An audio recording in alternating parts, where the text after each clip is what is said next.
Hi friends, this video we are going to look how to identify blank cells in the Excel. Okay, let me go inside.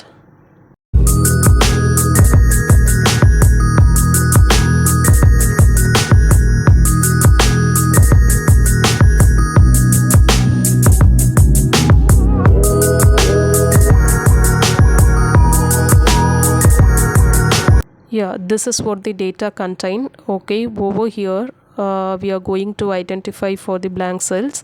First, what you have to do, you have to select as a whole table, then you can click for home and find and select, then you can select for go to special, then you can click for blanks, give us OK. See, now all blank cells are highlighted. This is a way you can identify it for the blank cells. Okay, thank you friends, thank you for watching this. I think this will be very useful for you.